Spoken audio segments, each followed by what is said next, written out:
The honourable member for Cypress-Medicine Hat, followed by Edmonton Manning.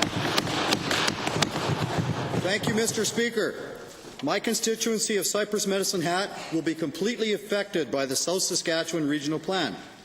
My constituents are concerned about how the implementation of this plan will affect them, especially given this government has a long track record of ignoring legitimate concerns of landowners. Government officials are in Cypress-Medicine Hat this week and claim to be asking Albertans for input. To the Minister of Sustainable Resource Development, why should Albertans think this is anything more than just another PR exercise? Honourable Minister. Well, Mr. Speaker, on behalf of my colleague who is at the United Nations Climate Change Conference in Doha, there is one. And there is one, and actually they believe the science is settled. But let me move on. And so does the rest of the world. Mr. Speaker, the South Saskatchewan Regional Plan is a legitimate initiative of this government to ensure that we protect property rights, we protect water rights, we protect the environment in southern Alberta, and that we're all proud of what we leave to our kids and our grandkids.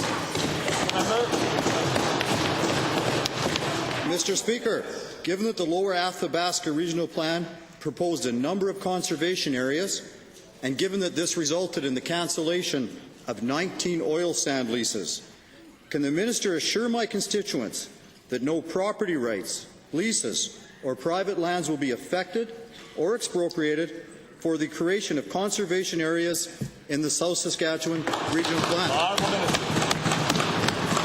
Mr. Speaker, that's an easy question. As we would all know, in the Lower Athabasca Regional Plan area, there were needs to establish in an essentially largely uninhabited area long-term plans for long-term needs of the community. Southern Alberta, as you will know, has been settled for a good century and more, and there have been well-established practices established. There are some wonderful parks throughout Southern Alberta, and the answer is to your question is there will be none of that kind of stuff going on. Given that when the government was there 9 months ago and didn't listen to the people, given that ranchers in southern Alberta have held some of the Crown leases for over a century, given that ranchers are without question the best stewards of the land, and given that grazing is very beneficial for the land and for species at risk, will the minister personally guarantee that these long-term Crown leaseholders will not have their property rights violated?